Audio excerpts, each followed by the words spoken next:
Cuando yo era niña, los recuerdos son como de caos. Discusiones, maltrato físico, psicológico, extremo.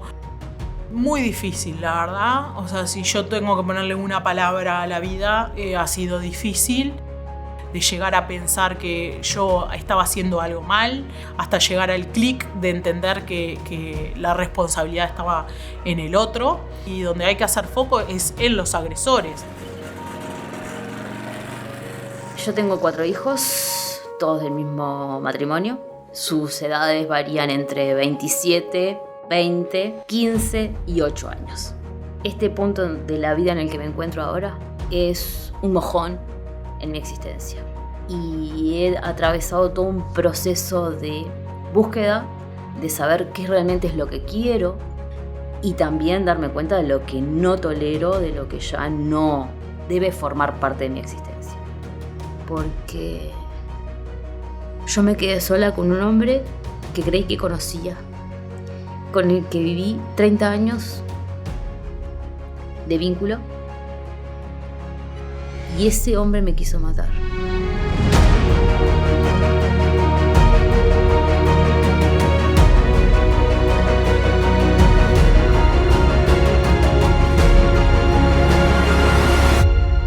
La violencia basada en género es una situación de poder que ejerce el hombre, sobre todo, de poder ante mujeres, niñas y niños. Decimos que los niños y niñas son víctimas directa de la violencia basada en género que se ejerce hacia sus madres porque no son víctimas secundarias ni testigos afectados por la situación, sino que ellos sufren esta violencia en sí mismos y nuestra legislación ha hecho avances para incluirla como un tipo específico de violencia. Es una forma muy grave de violencia porque los niños y las niñas vienen biológicamente determinados para entregarse al cuidado de su referente protector. De eso depende su propia vida, la sobrevivencia. En general, asociamos la violencia basada en género al golpe. Y la violencia basada en género y la violencia hacia los niños, niñas y adolescentes es un ciclo que es como una espiral que es ascendente en intensidad del vínculo violento, del control y del sometimiento. El objetivo de la violencia es controlar al otro y someterlo. Es hacer de cuenta que el otro, la otra persona, pasa a ser un objeto y que por lo tanto quien ejerce la violencia es quien va a controlar sus movimientos, sus emociones, su forma de vestir, sus amistades. Yo nací en Montevideo y a los 5 años, por violencia doméstica, mis padres se separan y de Piedras Blancas, que era donde vivíamos, nos trasladamos a Las Piedras, a vivir a la casa de unos tíos. Y después logramos alquilar una casa en La Paz. Y bueno, y ahí tuvimos una vida bastante compleja. Yo me crié bastante sola, mayormente entre libros. Mi mamá estaba muy poco tiempo con nosotros porque se dedicó a trabajar y a ser la proveedora del hogar. Y a nosotras nos crió mi abuela. Conocí a mi esposo en la calle. Después tuvimos algún encuentro en un baile que había en la ciudad. Me presentó en su casa y la familia me acogió muy bien. Me hicieron formar parte de su núcleo familiar. Y así yo lo sentí. Y ella cumplió durante muchos años el rol de madre, porque estábamos mucho tiempo juntas. Eso derivó en que después de 3 años de relación decidiéramos casarnos. Yo tenía 17 años en ese momento, la mayoría de edad la cumplía en marzo, porque yo nací el 8 de marzo. Él quería replicar lo que había sido su vida y su propia familia. La mujer cuida a los hijos, se queda en casa, cocina. Cuando éramos novios y él venía al mediodía a comer a su casa, muchas veces yo estaba ahí y él ya tenía todo pronto. Tenía su mesa con el mantel servido, la comida caliente, el té pronto hecho con el azúcar y con todo. Lo único que él hacía era sentarse, comer y levantarse e irse. No hacía más nada. Y eso no lo hacía yo, lo hacía su mamá. Cuando vos estás sumergida en ese mundo y a veces lo ves como idílico, porque hace muchos años que están casados, porque la mujer tiene todo, no le falta nada, los hijos tienen todo, no le falta nada, entonces de afuera se ve muy lindo, es muy tentador, pero cuando vas a la interna hay muchas cosas que empiezan a hacerte ruido. Y son señales de alerta. Su papá se impuso sobre su madre durante muchos años. Verbalmente él era muy agresivo. Es decir, no me interesa si te gusta o no te gusta, o si te hiere lo que te digo, te lo digo. Y después me resguardo dentro de eso, que yo soy así, soy bruto. Y está, y pasa. Y mi esposo era un digno hijo de su padre. Incluso intencionalmente, porque lo veía como un modelo a seguir. Y yo tenía que ser el modelo de su mamá. Cuando él llegaba, yo tenía que estar disponible para él, incluso hasta para tomar mate. Tomar mate era como un ritual, ¿no? Había que sentarse y estar ahí, disponible. Mi esposo fue mi primer hombre, mi primer novio. Entonces no tenía otro referente masculino. Yo quería una relación única y duradera y larga y prolongada. Es decir, cuando lleguemos a viejitos, quiero también no llegar, no que seas así exactamente igual, pero sí quiero una relación larga, duradera. Ese fue mi objetivo en un principio. La relación muchas veces empieza como una relación amorosa, basada en el ideal que tenemos del amor romántico, ¿no? Y que identifica a ese, vamos a hablar de varón y mujer, que ese varón le ofrece lo que la sociedad muchas veces dice que deben ofrecer los varones: la seguridad y la protección, ¿no? Y acá es donde empieza este desequilibrio o inequidad. Por lo general las mujeres, por suerte las de mi edad y ya las más jovencitas no tanto, pensamos que nos vamos a casar para toda la vida con el hombre que se ama, que se quiere, que te mima, que te trae una flor, no tiene por qué ser regalos costosos ni nada. Para él siempre fui desconforme, nunca me alcanzaba nada. Lo que él me daba debía ser suficiente y yo no lo valoraba. Vos no, así no puedes salir. Y vos vas a ir con ese color y vos te vas a comprar eso. Ese tipo de comentarios que voy diciendo, ¿podré comprármelo? Capaz que, bueno, me gusta, pero no, porque si yo salgo así, va a provocar, y si provocas me va a generar un problema. Y entonces vas dejando de hacer cosas que realmente te gustan. Así empecé a hacer gimnasio, ir al gimnasio y hacer zumba, que es lo que me gustaba, porque ibas de calza. Y porque tenías que ponerte una musculosa porque transpirás y vos haces esos movimientos. Entonces empezaba con un entusiasmo tremendo y poco a poco él iba socavando eso y una pelea tras otra, hasta que decía, bueno, ya está, dejo. Cuando mi hija tenía más o menos unos 3 años, yo me inscribí en el liceo otra vez. Tuve la necesidad de terminar por lo menos ese ciclo. Ese fue mi primer objetivo. Así lo hice. Y en un momento tenía una profesora que ya había cursado conmigo, profe de literatura. Le pregunté si me veía siendo profesora de literatura. Dale, lo que necesites, anda a mi casa, yo te doy material, yo te doy los textos. Y es así que después que terminé el liceo, me inscribí en el IPA, convencidísima de que iba a ser profesora. Fue un dilema. Las mujeres te llenan la cabeza, especialmente las que van al IPA, que son muy liberales. Y bueno, los hombres, si te dice algo, si se acerca, es porque quiere otra cosa. Nunca miraba a los hombres a los ojos, por ejemplo, porque tenía como el temor de que si vos mirabas a alguien a los ojos, podías seducirlo, aunque él no estuviera presente. A ese grado había calado en mí su sistema, su forma de ver el mundo. De tocar a un varón, nunca. Y si podía no saludar de beso, mejor, para que no entendiera el otro que yo podía querer algo. Porque siempre se recalcó, vos sabés que estás casada. Entonces hay cosas que las mujeres casadas no pueden hacer. Yo no tenía economía para sostener, decir me voy a tomar un café al bar o me voy y me compro un refuerzo, porque en realidad muchas veces andaba sin plata, solamente el del boleto, y si me faltaba, mala suerte. Le tuve que pedir un mate y un termo extra, fue un problema. ¿Con quién vas a tomar mate? Porque el mate es un elemento que se comparte, entonces ¿con quién vas a compartir? Yo te digo esto, yo te cuido, yo te protejo, porque te quiero. Era mejor siempre estar en casa porque ahí iba a estar segura. Mi casa, en su discurso, siempre era mi lugar seguro.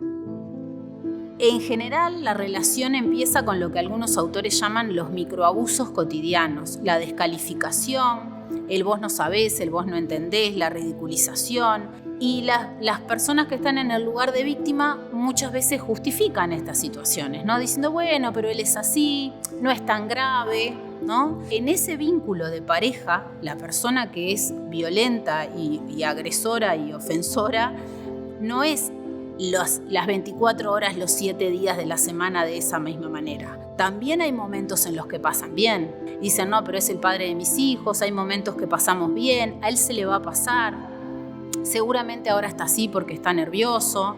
Y empieza como esto de correr el umbral de lo que en otro momento diría, esto yo no me lo banco. No le voy a dar corte. O está enfermo. Siempre tenemos eso de justificar la violencia. Se naturaliza, pero no está bien, no es naturalizar.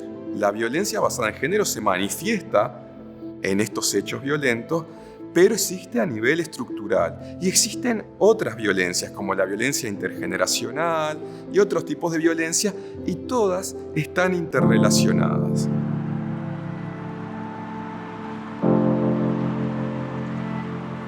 Cuando yo era niña vivía con mi padre, con mi madre, cerca de Propios y General Flores, más o menos hasta los 3-4 años. Mis padres empiezan el proceso de divorcio, se separan, y a partir de los 4 o 5 años empecé a vivir con mis abuelos maternos y mi madre en la casa de ellos. Con mi padre, después de que ellos se separaron, yo pasé por pericias y se determinó que las visitas tenían que ser bajo una supervisión. La resolución judicial había establecido que el periodo iba a ser más o menos de 3 o 4 meses. Ya estaba preparada como para empezar las visitas en su casa. Y tenía como mi espacio, mi dormitorio, tenía una mascota. Yo iba como con la mentalidad, ahí había una hamaca que a mí me gustaba mucho hamacarme. Él empezó a ejercer violencia hacia mí, más cada vez como más constante, largos diálogos que tenía con él de los incumplimientos, de las cosas que mi madre hacía o no hacía bien, y yo no tenía nada que ver, eran cosas que tenían que resolver los adultos y yo siempre terminaba en el medio. Los niños están expuestos a esta violencia, pero además muchas veces se convierten ellos en objetos de la violencia que son utilizados por la persona violenta para dañar a la madre, para controlar a la madre, para manipular a la madre. Decimos que la violencia es una fuerza que irrumpe el normal transcurrir del desarrollo de niños y niñas. ¿Por qué? Porque activa todos los sistemas de alarma, de sobrevivencia, las hormonas del estrés, que están diseñadas para protegernos y para cuidarnos, están elevadas en forma constante. Por ejemplo, el cortisol fundamentalmente. Es como estar todo el tiempo en modo sobrevivencia. ¿Y eso qué implica? Implica que mi cerebro emocional queda como detenido. El lóbulo frontal, ¿no?, que nos hace Homo sapiens, tiene la función fundamental del aprendizaje, el razonamiento, el almacenaje de información. Si mi vida está en riesgo, ese aprendizaje va a pasar a ser una función de lujo. No porque ese niño no pueda aprender, sino porque va a estar detenido en defender. su espalda no está a salvo. Cuando ellos se separaron, yo empecé a engordar mucho y bueno, y él tiene una obsesión con el tema de la imagen corporal. Entonces, bueno, él me decía que no podía estar con sobrepeso, que la gente gorda no era exitosa, pasaba 2 días sin comer porque lo que él me ofrecía eran verduras y si no comía eso, no comía nada. Entonces, cuando yo llegaba a mi casa, de una niña de 5 o 6 años, venía y comía todo lo que no había comido en esos 2 días. En un momento decidí no ir más. Vine a mi casa, le comuniqué a mi abuela que no iba a ir más y a mi madre y mi abuela intentaba preguntarme cómo me había ido, mi abuelo también, mi madre también y yo siempre expresaba que estaba bien. Nunca yo vine a mi casa y le planteé, por ejemplo, pasé 2 días sin comer. Mi familia no se enteró hasta 10 años después capaz. Cada 4 años me llamaba, supuestamente para preguntar cómo estaba.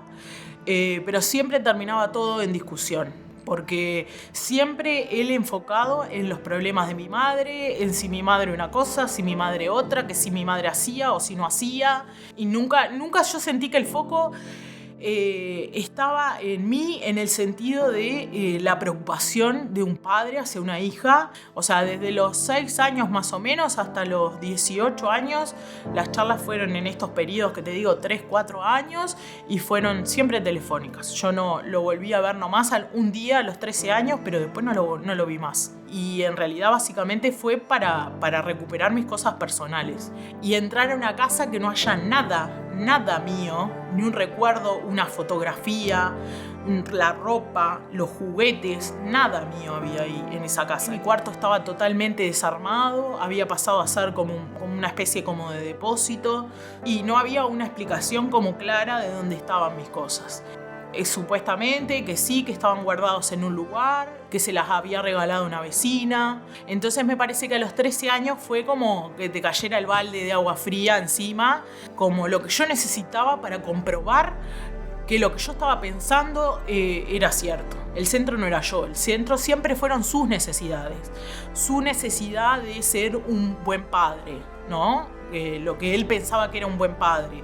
Pero no había nada de fondo, yo sentía que no habían sentimientos, no había algo real, había como una pantalla. Conocemos de las personas que violentan, que tienen características de falta de empatía, de imposibilidad, por lo tanto, de sufrir o sentir con el otro, ¿no? Características narcisistas, diríamos, ¿no? De interés en sus propias preocupaciones, centrados en sí mismos, imposibilitando esa posibilidad de postergar algo personal en aras de los otros. En 2012, la escrita de mi grupo me ofrece cubrir una suplencia en un colegio. Y después la profesora titular renunció. Y eso me dio la oportunidad de quedar efectiva ahí. Entonces ya no era cocinar, limpiar, lavar ropa y cuidar niños. Ya tenía otras cosas que hacer. Y a su vez eso me daba dinero. O sea, ya no tenía que pedir a un proveedor. Yo podía tomar decisiones. No solamente hacía lo que me gustaba, sino que lo hacía bien. Mis devoluciones de la directora eran excelentes. El único lugar en el que no se notaba era en mi casa. No era buena lavando ropa, no era buena cocinando. Era desordenada, era desconforme. Entonces eso me empezó a abrir los ojos. Es decir, no puede ser que yo sea tan nefasta si hay un montón de gente que parece que me aprecia. En mi casa ese discurso es, bueno, lo que pasa es que ellos no viven contigo. Ellos no conocen tus intimidades. Ellos no te bancan todo el día, te bancan un rato. Por un lado yo sentía que mi autoestima crecía por un lado y había otro que la aplastaba.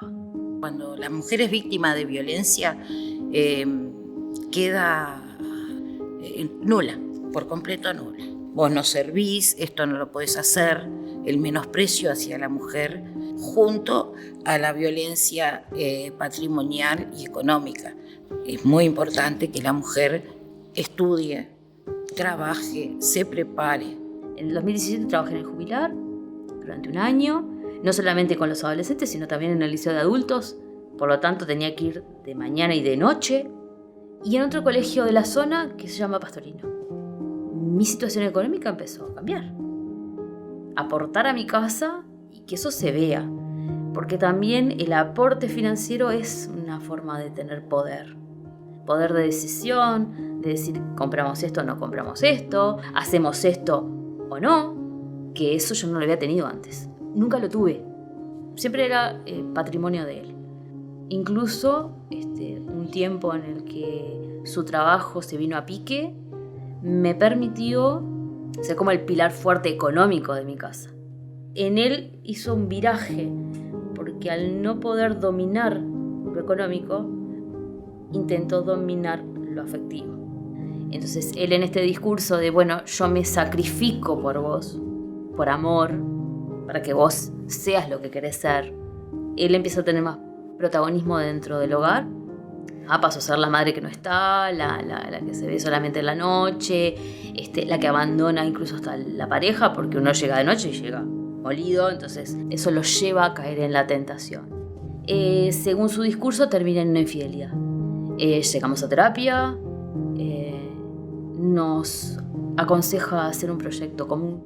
No terminamos en Villa Serrana, comprando un terreno acá, pasando mucho tiempo en desmalezar, construir, planificar. Entonces eso nos llevó también a perdernos, a olvidarnos un poco de lo que había pasado y ponerle el foco en otra cosa, en algo positivo.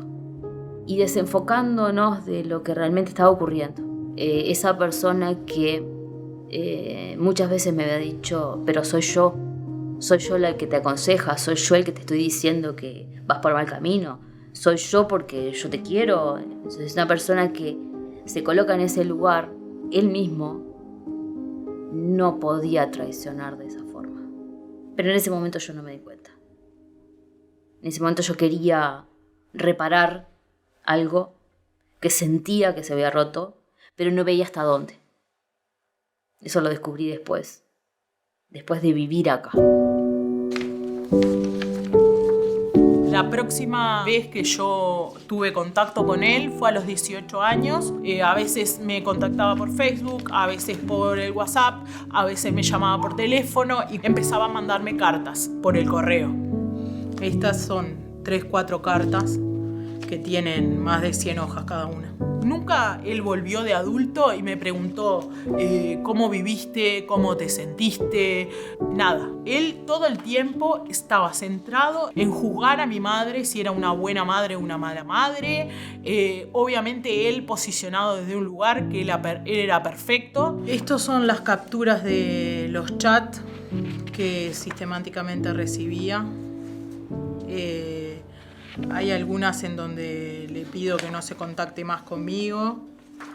Entonces, en ese momento, él tomó la determinación de contactarse con Interpol, hacer una denuncia porque él no me encuentra por ningún lado, que yo estoy desaparecida, que yo tengo un desequilibrio mental. Yo estaba en mi casa y me llama un subcomisario y me dice que por favor me tengo que presentar a la seccional. Aquellos niños que luego de sufrir violencia y se comienza un proceso de reparación, tienen la posibilidad de tener un grupo fuerte de pares, de tener amigos de su edad en quienes confían o pueden construir un vínculo de confianza. Eso es muy beneficioso para su proceso de reparación.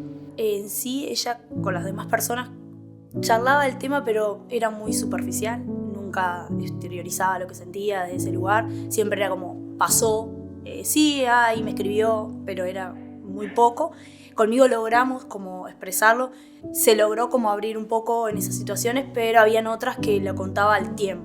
Yo a partir de los 18 años, cuando empiezo como a crecer, empiezo a hacer algunas amistades y mis amigas me decían, Génesis, esto no está bien. Cuando yo le planteaba, bueno, pero es mi padre, él me decía, esto no está bien. Aunque él sea tu padre, no está bien. Entonces yo me presenté a la Comuna Mujer y ellas ni bien me empezaron a escuchar, me dijeron, no te preocupes, nosotras acá te vamos a acompañar. Aunque él sea tu padre, él no tiene derecho a hacerte esto. Si vos tenés una comunicación con él es porque vos querés, y si no querés tenerla, está bien que no la quieras tener. Entonces me dijeron que había los suficientes elementos para hacer una denuncia. Todo esto se presentó en el juzgado de familia como pruebas de la violencia y del acoso continuo que yo recibía. Cuando lo denuncio, me ponen medidas simples de no comunicación y de acercamiento, y él se comunica mediante un mail que es muy amenazante. Se veían armas, se veían militares y me citan nuevamente a audiencia. Él en la audiencia se pone muy violento. Y bueno, lo que plantea la jueza es que yo estoy en un riesgo alto, o sea, que él pase a tener tobillera. Y de mi parte yo tengo el celular. Bueno, después lo que termina pasando es que hay varios incumplimientos con la tobillera. No lo podían encontrar, no cargaba el aparato. Entonces, si ese aparato se apaga, yo tengo que tener custodia policial porque no lo tienen monitoreado a él y no saben en dónde está. O sea, en un momento la policía pasaba conmigo 24 horas en mi casa, en mi trabajo, en donde yo fuera. Entonces eso, empezás a vivir en un estado de alerta constante que perjudicó mi salud mental. Estuve 13 días internada en el área de salud mental de la sociedad donde yo estoy. Te decía, no te muevas de mi lado, no confío en nadie, me miraba a los ojos, me decía, agárrame de la mano, y yo le agarraba de la mano, pero decía, ya estoy acá, no te muevas, no confío en nadie, y era como, bueno, no me muevo. Cuando yo salgo de la internación, estoy con custodia policial por un tiempo, lo encuentran, le vuelven a poner el dispositivo y pasa un tiempo, voy a audiencia, si no hay ningún incumplimiento más de su parte, ninguna comunicación, el caso se archiva y en eso es lo que estoy ahora. Él hasta el momento no se ha comunicado conmigo, no se ha vuelto a acercar y estoy en eso.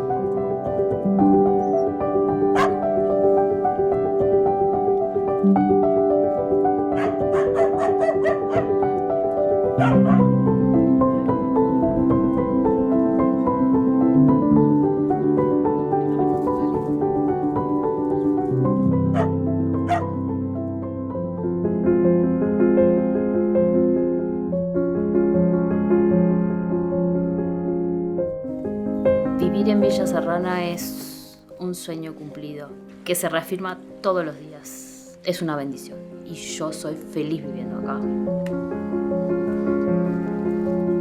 Bueno, a Silvia y a su familia la conocí cuando se trasladaron para acá para vivir a Villa Serrana, que están viviendo a unos 2 cuadras de mi terreno. Yo veía una familia, no veía otra cosa. Vi otra cosa que eso, porque el trato mayor era con el esposo. Venía a buscar asiduamente el agua o una vez me cortó el pasto y etcétera. Pero era una vez a la semana charlábamos. Venía con el chico, con el nene más chico y eso. Una persona encantadora, amable, servicial, buen vecino. Siempre se ponía a las órdenes, venía, conversaba, qué sé yo, afable, pero de las puertas para dentro de su casa, indudablemente era otra cosa. Él era el social, el ser social, el simpático. Iba a la barraca y charlaba horas, iba al almacén y charlaba horas, y mientras yo me quedaba en el auto, porque yo era la que no quería tener contacto, era la que no, prefería que no. Está el hombre que toma alcohólico y todo, que ya va llegando de la casa y ya va rezongando a todo el mundo, al vecino, al perro, le da una... Y está el hombre que viene a su casa o algo y es todo sonrisa, Dios vecino, todo vecino. Entonces, esa mujer cuando dice, sufro violencia, me trata mal a los chiquilines, dicen, no, esta mujer está loca. El rol de los entornos, el rol de la comunidad, el rol de la sociedad en general para la detección de la violencia basada en género que sufren los niños y las niñas es muy importante. Por ejemplo, el ámbito educativo, que es después de la familia, el ámbito donde los niños pasan más tiempo de su vida, es uno de los ámbitos privilegiados para la detección. Lo más explícito a veces es lo más ruidoso, ¿verdad? Ruidos, gritos, llantos de niños. A veces eso no sucede cuando hay otro tipo de forma de violencia más psicológica que pasa por la humillación, el sometimiento, ¿verdad? Estar muy atentos a veces hasta de esa familia que parece perfecta, pero hay una mujer que no contesta nunca, porque el que contesta por ella es la pareja, o que parece dar siempre explicaciones y y no permitir movimientos. Muchas veces es notorio eso, ¿no? Amigas que te invitan y la mujer no va, da excusas de que no va por esto, por los niños, por aquello, por lo otro, ¿no? Es una alerta también, o sea, de cautiverio, ¿no?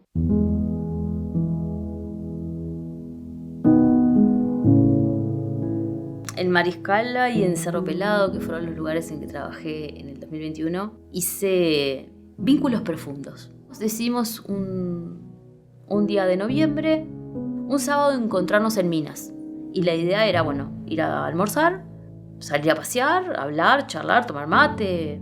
El hecho de que yo saliera con personas que recientemente había incorporado a mi vida, pero que justo un sábado, y justo que yo tenía pensado, no sé, prender el fogón, ¿qué hago con los gurises? Si le pasa algo, ¿qué hago? Bueno, lo mismo que hago yo. Y la idea era irme directamente por un camino que va de Cerro Pelado a Minas, sale atrás del parque. Resulta que, bueno, ese día pinché la rueda, no pude ir directo, tuve que pasar por mi casa. Se ofreció a llevarme él y obviamente que después me tenía que ir a buscar. En la tarde él me mandó un mensaje porque había quedado en Minas para resolver las pinchaduras, pero se supone que todas las gomerías cierran antes de la 1. Y eran las 6 de la tarde y todavía estaba en Minas. Él me puso un mensaje que él se volvía para Villa con mi hijo menor si lo mío ya estaba pronto. Es decir, si yo ya me venía también. Y yo le contesté muy contundentemente que todavía no, pero nada más. Bueno, la tertulia se hizo más larga, eran como las 11, las 12 de la noche, y ahí me llama por teléfono. Y bueno, y ahí le digo, bueno, dentro de una hora, si querés pasarme a buscar, le mandé la ubicación, me fue a buscar, y obviamente que el retorno estuvo teñido por una discusión. Pero sin gritos, ni insultos, ya no era necesario. Nosotros ya habíamos decidido en septiembre de ese año separarnos. Decidido muy entre comillas. Él nunca lo decidió del todo. Pero yo sí estaba segura de que esto no podía seguir. Y bueno, esa discusión que empezó en el viaje terminó en el dormitorio. Y ahí yo planteé de forma contundente que me iba a dormir en otro dormitorio, que al día siguiente iba a sacar todas mis cosas y que cuando pudiera irme era yo la que se iba. Yo tenía clarísimo que ya no quería seguir conviviendo y que, bueno, que si tenía que renunciar a Villa Serrana lo tenía que hacer, lo iba a hacer. La mañana del 27 de noviembre me dedico a trasladar todas mis pertenencias a la cabaña. Tenemos muy poca comunicación porque había que evitar el roce. Empezó a cambiar algunas cosas del lugar que me llamó mucho la atención. Una hamaca que teníamos afuera del patio, con ayuda de mi hijo que tiene 15, la entraron al patio otra vez. Y mi mañana transcurrió así. Sí, en un momento tuve que hacer de comer porque la comida estaba cruda y habían 2 niños que tenían que comer también, además de él. Sí cociné, no comí. Y en un momento mi hijo me preguntó qué tipo de helado quería. Le pregunté qué iban a hacer y me dice, tengo que ir al almacén. Salió como ofuscado porque además se tenía que llevar al más chico. Al pleno mediodía, porque eran 1 y poquito, y abajo del sol, ¿no? Cerca de las 2, voy a almorzar, sola. Apenas me siento, aparece él en el umbral de la puerta. Lo único que esboza en ese momento es: esto ya está todo terminado, ¿no? Mi respuesta fue más de menear la cabeza y decirle, ya está. No había nada más que decir ni nada más que discutir. No había nada más, ya estaba. Cuando yo termino de decir, ya está, es cuando entra. Yo no veía que traía en la mano, pero sí lo vi abalanzarse. Y ahí es cuando siento la opresión y veo la cuchilla. La opresión en el vientre, que no fue dolor. No podría decir que sentí dolor porque no lo sentí. La cuchilla blanca que no estaba en el lugar que debería estar. por más de que yo le pido por favor, no me escucha porque no está dispuesto a escucharme, porque está enceguecido y además porque me tapa la boca. Por más que yo patalee, grite, nadie me va a escuchar, y menos en este lugar. Cuando la levanta y me va a dar la segunda puñalada, la toma por el filo y me corta todos los dedos, y aún así no puedo detenerlo. Y esa segunda sí fue con mucha saña, porque si hay algo que me costó olvidar fue el gesto de la boca mordiéndose los labios. Con saña, con bronca, con ira, no sé, muy feo. Sentir que en las entrañas algo se remueve que no debería estar ahí. Y era el filo, cortándolo todo.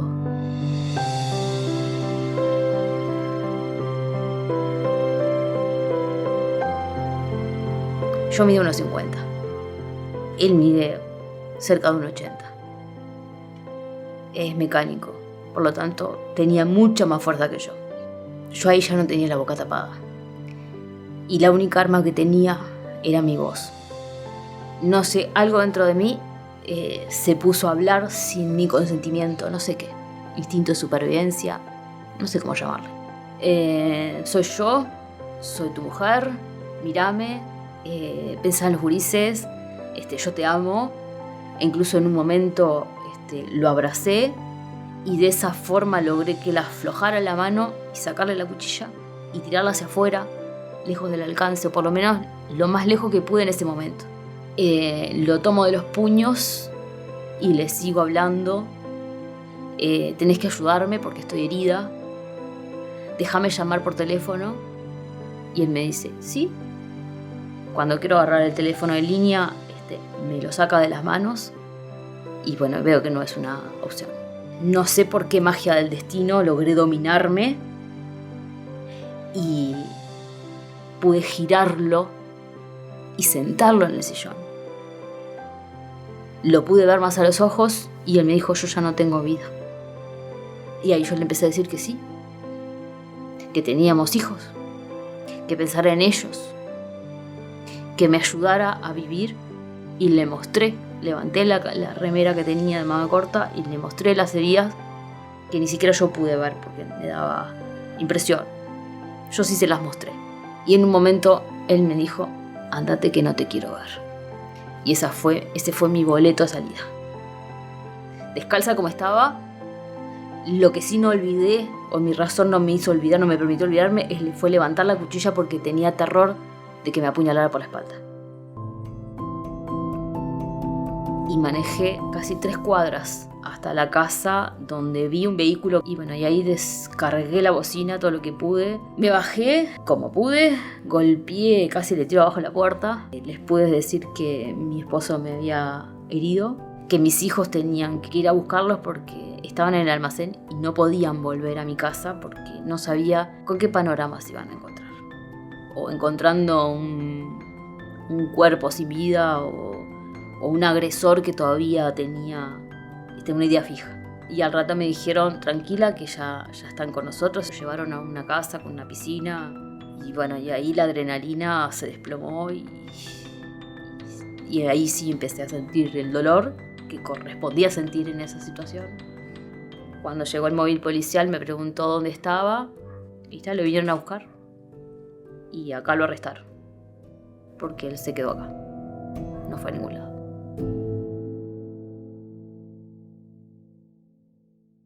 Otro patrullero que vino después fue el que me trasladó a Minas, al hospital. En ese patrullero me acompañó un vecino que no recuerdo ni siquiera su rostro, pero sí iba alentándome, diciéndome que ya llegábamos cuando yo sabía que todavía no habíamos salido de Villa Serrana, pero ese varón tuvo la fortaleza de acompañarme todo el viaje y tratando de que fuera lo menos doloroso posible o que resistiera, no sé.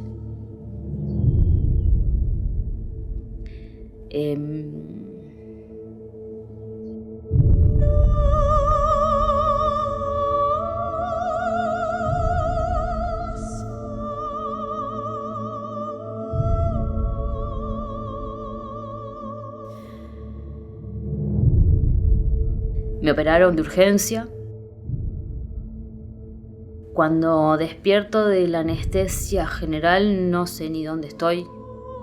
Los primeros en entrar fueron mis hijos, mi suegra. Con lágrimas en los ojos me dijo: yo soy acá.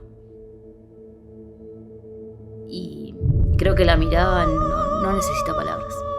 Y que el estar ahí ya es una forma de decir: estoy contigo. Y mi madre. A pesar de que hacía 15 años que no teníamos vínculo, también pactamos dejar todo lo vivido a un lado y empezar de cero. Y bueno, la familia materna fue un apoyo incondicional. La familia materna de él siempre estuvo presente. Su hermana siempre estuvo presente. Para mí y para mis hijos también. Porque no es nada menor. O sea, hay niños que quedaron en el medio, tirados y a la deriva de Dios. Hay una tía de mi esposo que fue la que se encargó de ir a buscar los chiquilines, porque la policía los tuvo que llevar a Inagua hasta que llegaran familiares a buscarlos. Y alguien se tuvo que encargar de ellos. Primero fueron los vecinos, que tuvieron una empatía tremenda y un arrojo para auxiliarme de la forma que mejor le salió. El día que me enteré de lo que ocurrió, realmente fue un shock para mí, muy grande, porque me estaban hablando de otra persona, de lo que había hecho, que es una aberración humana, atentar contra la vida de otra persona. Y bueno, ahí me sorprendió, quedé fuera de contexto, digamos, porque yo no pensaba en una cosa de ese tipo, ¿no? Bajo ningún punto de vista. Y bueno, y después mirando hacia atrás, y uno que entiende un poco de la condición humana, ve que las personas no muestran todo lo que son, y más cuando tienen ese tipo de inclinaciones violentas. Entonces tratan de conquistar, de seducir a otras personas, mostrando una forma de ser. Estuve 5 días en CTI.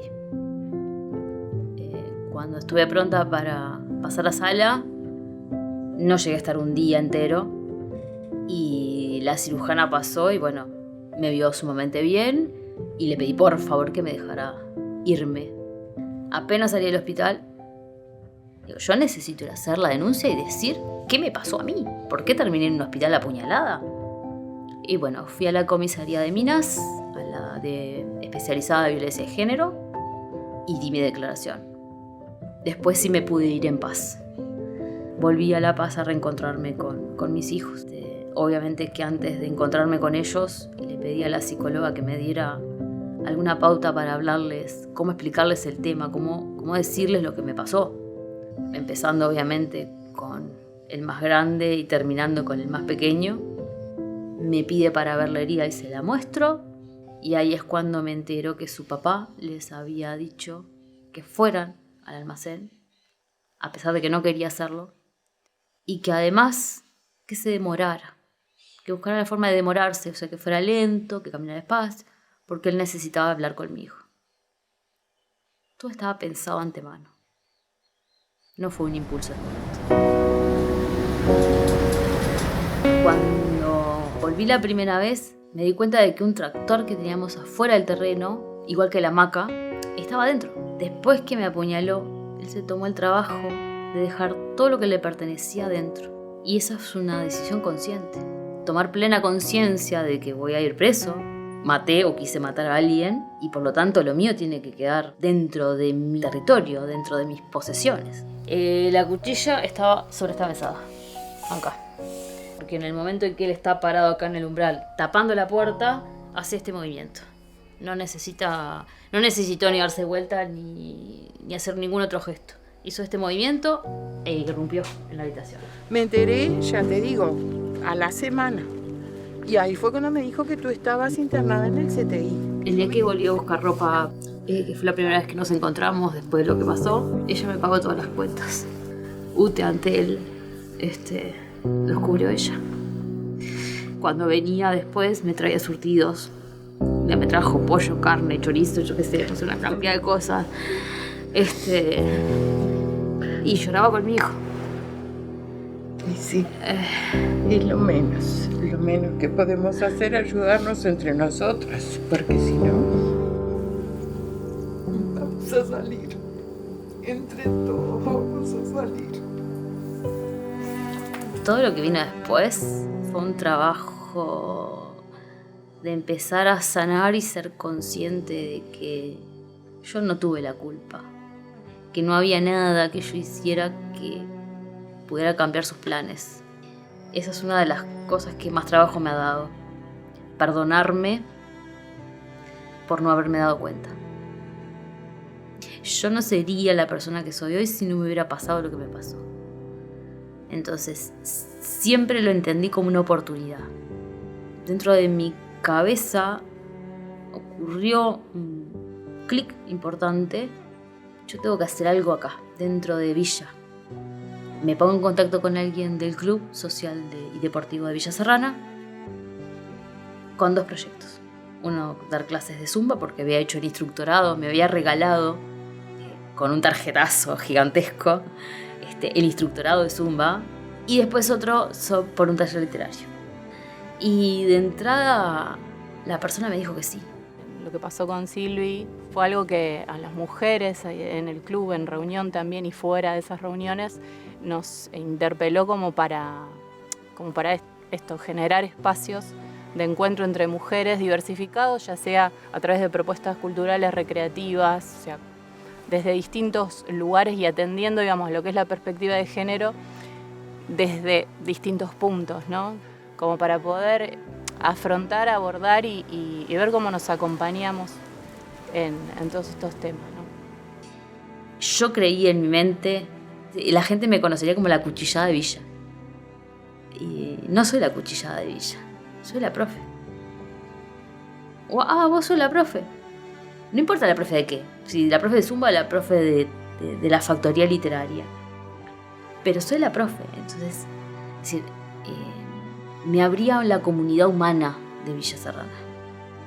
A generar espacios de encuentro, aprovechar el cumpleaños de unas para juntarnos, para ir a bailar, cosa de que 46 años, baile fui cuando tenía 15, y después alguno cada tanto, y siempre en pareja, y ahora voy a bailar sola. Y eso es haber logrado un lugar que me lo gané solamente yo, siendo solamente yo, haciendo lo que quiero hacer, manejándome con los valores que tengo y que otras personas no supieron ver, no supieron reconocer, que en realidad quisieron imponerme un sistema que no iba conmigo y que por algo decantó de la manera que lo hizo. Hay un concepto que viene como en un increyendo en los últimos años, que está vinculado al concepto de resiliencia, a la capacidad que tienen las personas, y bueno, muy especialmente los niños, las niñas y los adolescentes, de sobreponerse a las adversidades y poder continuar con una vida saludable. En un desarrollo epigenético quiere decir que todos nosotros dependemos de la carga genética que traemos y la tierra donde caemos. Entonces, si esa semilla cae en una tierra que no le da las mejores condiciones para crecer, esa semilla humana, ¿verdad? Ese ser humano, siempre hay posibilidad de cambiar de maceta, ¿no? No de maceta de nido de crianza, pero sí de la tierra que rodea a esa semilla. Intervenir adecuadamente puede modificar el destino de ese desarrollo epigenético. Y eso es muy, muy importante, es muy esperanzador. Como sociedad se debe seguir trabajando en la igualdad de género. Se debe seguir trabajando en una sociedad más democrática, pero más democrática no solo a nivel político, sino a nivel de los vínculos cotidianos, donde todas las personas sean valoradas, sean significativas y de alguna manera sean alentadas a contribuir y a cooperar con la sociedad. No estar sola, tener una familiar, una amiga, una vecina, es sumamente muy importante de que no se quede sola. Tienen vergüenza. Eso es lo que nos ha pasado a lo largo de muchos años, que a pesar de que nos llaman por teléfono o van a la casa, sienten vergüenza. Pero tienen que pedir ayuda, hay que pedir ayuda. Los niños son muy fieles a sus padres, a sus cuidadores primarios, ¿no? Entonces es como muy frecuente que un niño o una niña defienda a la persona que agrede. Y cuando uno ve eso, no es nada más que un indicador por la positiva. Seguro que la persona que defiende es la que está causando dificultades en la familia. Y para nosotros es al revés, no lo leemos como seguro no es, sino seguro es. En esto del lugar que ocupamos los terceros, ¿no? Quienes somos testigos y vemos, y a veces hacemos que no vemos, porque nos sentimos, ¿me meteré o no me meteré? Por ejemplo, cuando una amiga nos cuenta, ¿no? Y nos muestra, ¿no? Porque me manda 15 mensajes por día y me pregunta dónde estoy, y a veces no decimos nada. Y lo mismo con quien ejerce una situación de violencia. Escuchamos a nuestro sobrino que tiene una novia y que dice, no, yo a mi novia no me gusta que haga tal cosa, o yo la llamo a ver dónde está. ¿Hablamos con él o no hablamos? O, por ejemplo, cuando los niños más pequeños cantan canciones que tienen contenido sexista. ¿Hablamos con los niños sobre esto o no hablamos? ¿No? O en la cena familiar se habla de repente sobre algo que sale en el informativo que tiene que ver con violencia basada en género. Es el momento para poder hablar de estas cosas.